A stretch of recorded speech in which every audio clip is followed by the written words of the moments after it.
प्राणायाम को आसन से कभी भी कम मत समझो। मैं अपनी हर वीडियो में ये बात कहता हूं कि जो प्राणायाम की पावर है वो योग आसन से ज्यादा है। नमस्कार, मैं योगाचार्य वीरेंद्र। इस वीडियो को पूरे ध्यान से, पूरे प्रेम से, पूरे उत्साह से और पूरे विश्वास के साथ देखिए। और जो आसन व प्राणायाम आपको मैं बताता हूं मेंस्ट्रुअल क्रैम्प्स के लिए, पेन के लिए, तो उनको आप फॉलो कीजिए। मेरी एक गारंटी है, यदि आप उनको फॉलो करते हो सारी टिप्स को, तो आपका ये जो पेन है बिल्कुल ठीक हो जाएगा। आपको दोबारा से मेंस्ट्रुअल क्रैम्प्स का पेन नहीं होगा। यदि आपकी रिश्तेदारी में आपको या फिर आपकी बेटी को, किसी को भी ये प्रॉब्लम है, तो उसके साथ ये वीडियो साझा जरूर करें। और हमारी आपसे रिक्वेस्ट है, प्लीज़ हमारे चैनल को आप सब्सक्राइब करें, क्योंकि इस पर आपको बहुत सारी ऐसी जानकारियां मिलेंगी शायद कहीं और पे ना मिलती हो। इस वीडियो में हम बातचीत करेंगे योगा फॉर डिसमेनोरिया, यानी यह एक प्रकार का पेन होता है किशोर अवस्था में। यानी जिस एज में गर्ल्स को पीरियड्स आना स्टार्ट होते हैं, तो कई बार उनको बहुत ज़्यादा पेन होता है, उसको हम मेंस्ट्रुअल क्रैम्प्स कहते हैं। तो इस पेन से बचने के लिए कौन कौन से ऐसे योग आसन और प्राणायाम हैं जिनसे यह बिल्कुल ठीक हो सकता है। तो इस वीडियो में मैं आपको 5 योगासन और 5 प्राणायाम बताऊंगा। यदि आप रूटीन से रेगुलरली उनको आप फॉलो करते हैं, उनकी आप प्रैक्टिस करते हैं, तो यकीनन आपका ये पेन ठीक हो जाएगा। जो सबसे पहला आसन है, सबसे सिंपल आसन है, उसको आप बड़ी आसानी से कर सकते हैं। और हाँ, यह और मैं आपको बता देता हूं, आप इन सारे आसन्स को, प्राणायाम को छोड़ के पीरियड्स के दौरान भी कर सकते हो। तो सबसे पहला आसन करेंगे बाल आसन। देखते हैं बाल आसन कैसे है। बाल आसन हमें कैसे करना है, इस प्रकार से वज्रासन में बैठ जाएंगे। आपकी रीढ़ की हड्डी एकदम सीधी हो, ये आपका वज्रासन हो गया। तो इसमें भी आप कुछ देर तक बैठ सकते हैं। बाल आसन, इसमें हम ऐसे सांस छोड़ते हुए देखो सामने जाएंगे और इस प्रकार से ऐसे रखेंगे। बिल्कुल सिंपल सा आसन है। इसमें आप 5 मिनट तक अपने आप को रोक सकते हैं। नेक्स्ट जो आसन है वो है सुप्त बद्ध कोणासन। बिल्कुल सिंपल सा आसन, जैसे बटरफ्लाई होती है। इसमें आप बटरफ्लाई भी कर सकते हैं, यानी 4 से 5 मिनट तक आप बटरफ्लाई करेंगे। या तो आप ये कर सकते हैं, आपके पास एक ऑप्शन है। और इसमें आप ऐसे सुप्त होके, ऐसे लेट कर, इस प्रकार से आप लेट कर ये आसन करेंगे।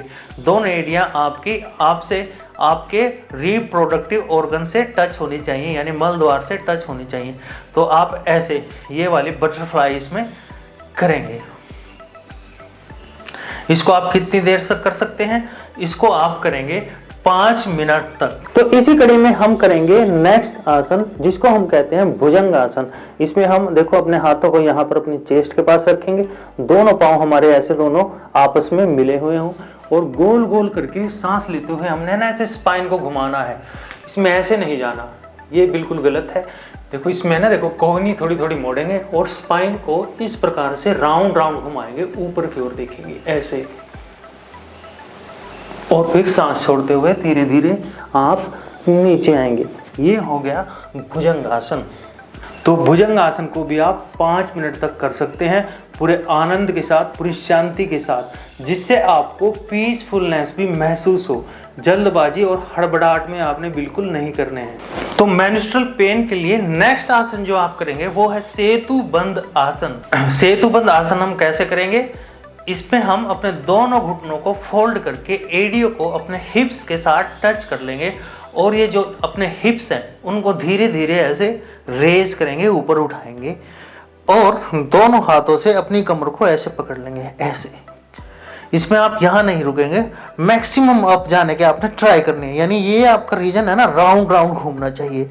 और जब इसमें आप आए तो आपने श्वास लेनी है, यानी सांसों का भी आपने ध्यान रखना है। और फिर धीरे धीरे से सांस छोड़ते हुए आप नीचे आएंगे। तो सेतुबंध आसन में आप 4 से 5 मिनट तक रुकेंगे। तो ये काफ़ी किफ़ायती और बहुत ही अच्छा आसन है मेंस्ट्रुअल पेन के लिए। नेक्स्ट आसन है वो है cat and cow pose. Females के लिए और भी दूसरी प्रॉब्लम्स में बहुत अच्छा होता है कैट एंड काउ पोज। इसमें हम ऐसे आएंगे, हमारे घुटने मुड़े हुए हों और हमारे हाथ इस प्रकार से फ्लोर पे यानी मैट पे हों, और हमने ये देखो इसमें ऐसे स्पाइन को नीचे की ओर कर्व में लेके आना है और फिर सांस लेते हुए धीरे धीरे ऐसे ऊपर की ओर कर्व में लेके आना है। और इसको हम थोड़ा स्पीड में भी कर सकते हैं ऐसे, और इसमें हम रुक के भी कर सकते हैं, जैसे आपने यहाँ पर अपने आपको रोक लिया और फिर धीरे धीरे आप ऊपर गए, बिल्कुल स्लोली स्लो मैक्सिमम एक्सटेंट तक ऐसे। तो इस आसन को भी आप कम से कम 5 मिनट तक करें। तो ये 5 आसन मैंने आपको बता दिए हैं। इनकी प्रैक्टिस करने से आपको अपने मेंस्ट्रुअल पेन में 100% आराम मिलेगा ही मिलेगा। लेकिन अब हम करेंगे प्राणायाम का अभ्यास। प्राणायाम को आसन से कभी भी कम मत समझो। मैं अपनी हर वीडियो में ये बात कहता हूँ, जो प्राणायाम की पावर है वो योग आसन से ज़्यादा है। इसमें हमारे पूरे पूरे सिस्टम को ऑक्सीजन मिलती है और हमारी बॉडी के जो भी सेल्स हैं जिनसे ये बॉडी मिलकर बनी हुई है वो रीजनरेट होते हैं, यानी उनमें रीजनरेशन होती है। हमारा जो ग्लैंड सिस्टम है वो एकदम एक्टिवेट होता है, अच्छे से काम करता है। और वात रोग की वजह से जब हमारा वात प्रकोपित होता है, आयुर्वेद के अनुसार वात जब हमारा प्रकोपित होता है तो इस प्रकार की दिक्कतें हमें आती हैं, यानी मेंस्ट्रुअल क्रैम्प्स की, जिसे हम डिसमेनोरिया कहते हैं। यह 2 टाइप का होता है, एक में बिल्कुल कम पेन होता है और दूसरे में काफ़ी ज़्यादा पेन होता है। अब हम करेंगे प्राणायाम। प्राणायाम में सबसे पहले हम करेंगे अनुलोम विलोम प्राणायाम। इसको वैसे आप जानते भी होंगे, लेकिन जानकारी रखने से आपको फ़ायदा नहीं मिलेगा, आपको इसकी प्रैक्टिस करनी पड़ेगी। बिल्कुल पीसफुली शांत जगह पर आप ऐसे बैठ जाएंगे, सुख आसन लगाकर, रीढ़ की हड्डी एकदम सीधी हो, मन शांत हो, शरीर में किसी प्रकार की छलबलाहट ना हो। राइट हैंड यूज करते हुए ये 2 फिंगर्स इस साइड लेफ्ट साइड रखेंगे और पहला सांस लेंगे राइट साइड से ऐसे, और दूसरा इस साइड छोड़ देंगे, फिर यहां से लेंगे। आप इस वीडियो को साथ में साथ लगाकर भी साथ के साथ प्रैक्टिस कर सकते हैं। तो ये प्राणायाम आपने कितनी देर करना है? 5 मिनट्स तक, 5 मिनट तक बिल्कुल पीसफुलनेस। आप ज़्यादा से ज़्यादा ऑक्सीजन अपनी बॉडी में प्रविष्ट करा पाएंगे। आप यह प्राणायाम करने के बाद एकदम एनर्जेटिक और खुला खुला हल्का हल्का महसूस करेंगे। और ऐसा नहीं है कि आपने पेन्स के दौरान ही, यानी जब आपके मेंसेस का पीरियड्स चल रहा हो तभी आपने ये प्राणायाम करने हैं, आपने कंटिन्यू करते रहने हैं।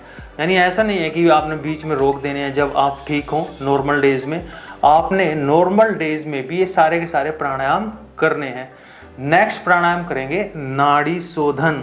नाड़ी शोधन आपके मन को बहुत ज़्यादा कंसंट्रेट करता है, उसको फोकस करता है, आपकी स्ट्रेस मैनेजमेंट में भी बेहद लाभकारी है। कैसे करेंगे नाड़ी शोधन? ये बिल्कुल अनुलोम विलोम प्राणायाम के जैसा ही है, लेकिन इसमें हम ब्रीदिंग को रोकते हैं। जैसे 4 गिनने तक ऐसे सांस लिए, 1 2 3 4, फिर होल्ड रखेंगे 5 गिनने तक, 1 2 3 4 5, फिर 6 गिनने तक धीरे धीरे छोड़ेंगे, 1 2 3 4 5 6। फिर सेम चीज इस साइड से, 1 2 3 4 5 4 तक, 1 2 3 4, फिर 5 तक होल्ड, 1 2 3 4 5, और फिर 6 तक धीरे धीरे रिलीज करेंगे, 1 2 3 4 5 6। तो इस प्राणायाम को आप 5 मिनट तक करें। आपके पूरे का पूरे जो आपका एंडोक्राइन सिस्टम है, आपका ग्लैंड सिस्टम है, आपका जो ओवरी है वो बिल्कुल एक्टिवेट हो जाएगा। उसमें जो भी त्रुटियां हैं, वात आपकी बॉडी का जो बढ़ा हुआ है वो बैलेंस में आ जाएगा। तीसरा प्राणायाम आप करेंगे भ्रामरी प्राणायाम। यह आपके मस्तिष्क में एकदम शांति प्रदान करता है, आपका मन एकदम शांति महसूस करेगा।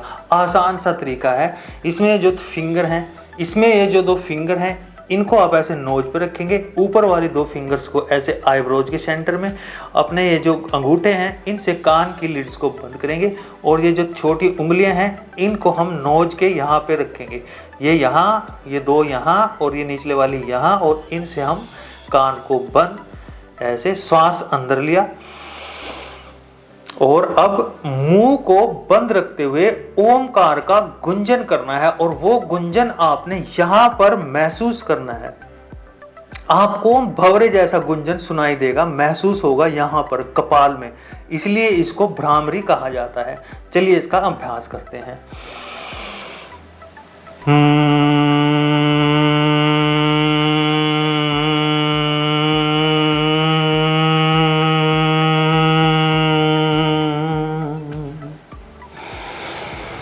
रिलैक्स। मैंने सिर्फ एक बार किया है, आप इसको भी कंटिन्यूअसली 5 मिनट्स तक कर सकते हैं। वैसे तो इसको हम 7 से 11 बार करते हैं, लेकिन आप इस प्रॉब्लम के लिए स्पेशली इसको 5 मिनट्स तक कीजिए। नेक्स्ट जो प्राणायाम करेंगे वो करेंगे कपालभाति। कपालभाति, कपाल हमारा फेस, इससे आपके फेस पे भी ओजस आएगा, तेज, लावण्य और रेडनेस यानी लालिमा आएगी। और इसको हम कैसे करेंगे, ऐसे सीधे होकर बैठ जाएंगे, जैसे हम ना ऐसे सांस छोड़ेंगे, जैसे ही सांस बाहर आएगी पेट अंदर जाएगा ऐसे। तो आप इसको सीख कर अभ्यास कर सकते हैं। यदि आपको ऑलरेडी आता है तो लाइट शॉट आपने इसमें लगाने हैं और इसको भी आप 5 मिनट तक करेंगे। नेक्स्ट जो प्राणायाम करेंगे वो करेंगे उद्गीत यानी ओम का उच्चारण, और इसी के साथ हम इस वीडियो को भी समाप्त करेंगे और आपके इस योगा सेशन को भी समाप्त करेंगे। तो उद्गीत में बिल्कुल मन को पूरी तरह से शांत रखते हुए यहाँ पर कंसंट्रेट करते हुए हमने ओम का उच्चारण करना है, लंबे से लंबे ओम का उच्चारण।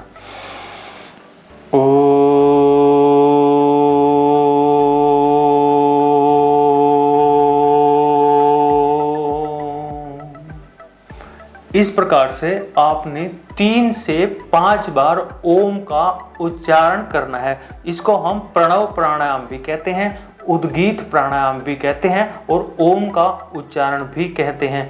तो ये सब के सब आसन और प्राणायाम आप कीजिए, आपको अपने मेंस्ट्रुअल क्रैम्प्स के पेन में 100% आराम मिलेगा। हमारी नेक्स्ट वीडियो में आप देखेंगे यदि आपको ऐसा